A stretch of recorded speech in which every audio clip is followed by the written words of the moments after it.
Baik Bapak Ibu, untuk selanjutnya saya menjelaskan tentang 8 kecerdasan majemuk. Di sini kita memahami bahwa tiap anak memiliki potensi yang berbeda. Nah, sebelumnya kita mengetahui dulu tentang cerdas menurut Kamus Besar Bahasa Indonesia, yang berarti bahwa sempurna dalam perkembangan akal budi seorang manusia untuk berpikir, mengerti, tajam pikiran, dan sempurna pertumbuhan tubuhnya. Yang pertama ada kecerdasan logika, yaitu kemampuan mengolah angka dan menggunakan logika atau akal sehat dengan baik. Di sini siswa biasanya mahir dalam matematika, penalaran logika, memecahkan masalah, pola. Dan di sini kita bisa mengaplikasikan belajarnya melalui mengkategorikan atau mengklasifikasikan, mengukur, melakukan eksperimen, bagan, dan grafik.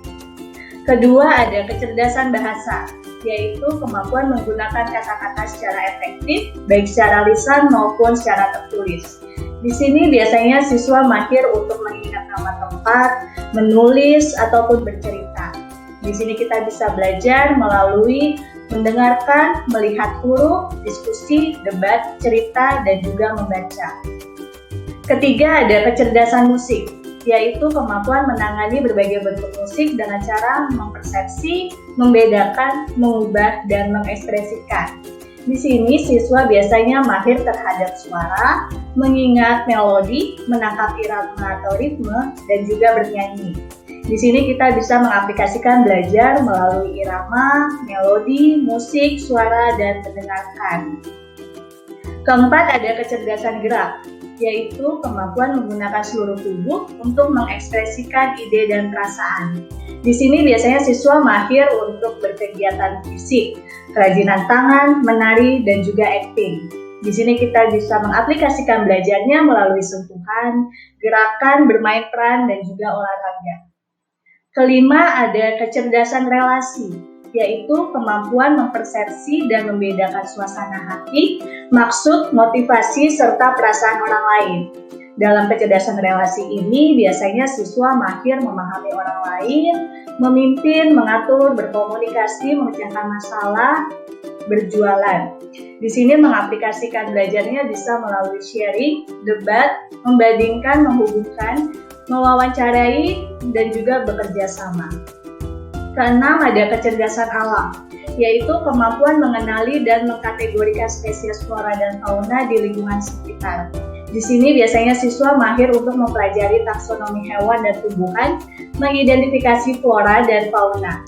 Di sini kita bisa mengaplikasikan belajarnya melalui observasi, menggambar tentang alam, menulis, membaca, tampil di depan, field trip, dan juga mengaplikasikan. 7 ada kecerdasan diri, yaitu kemampuan memahami diri sendiri dan bertindak berdasarkan pemahaman tersebut. Di sini biasanya siswa mahir untuk menyadari kekurangan dan kelebihan diri sendiri, mengerti tentang dirinya sendiri, membuat tujuan, meditasi, dan juga bermimpi. Di sini kita bisa mengaplikasikan belajarnya melalui jurnal, diary, tugas individu, cerita atau dongeng, ataupun esai. 8 ada kecerdasan imaji, yaitu kemampuan mempersepsi dunia spasial visual secara akurat. Di sini siswa biasanya mahir untuk membaca peta, bermain puzzle, membuat diagram atau bagan, menggambar, dan juga menciptakan sesuatu. Di sini kita bisa mengaplikasikan belajar melalui gambar, warna, membayangkan, menggambar, dan juga menonton. Nah, untuk ke-8 kecerdasan majemuk tersebut, ini adalah merupakan upaya untuk menghargai individu sebagai pribadi yang unik, di mana satu dan lainnya berbeda dalam minat dan kecerdasannya. Di sini, semua kecerdasan bekerjasama secara unik dan mengolah memproduksi kembali informasi yang dibutuhkan. Nah, banyak cara untuk menjadi cerdas dalam setiap kategorinya. Terakhir adalah mengenai strategi penerapan multiple intelligences. Di sini pertama, memberdayakan semua jenis kecerdasan pada setiap mata pelajaran, mengoptimalkan capaian mata pelajaran tertentu berdasarkan kecerdasan yang menonjol pada masing-masing siswa. Ketiga, mengoptimalkan semua kecerdasan yang dimiliki siswa. Dan yang terakhir adalah menciptakan kegiatan pembelajaran yang menyenangkan.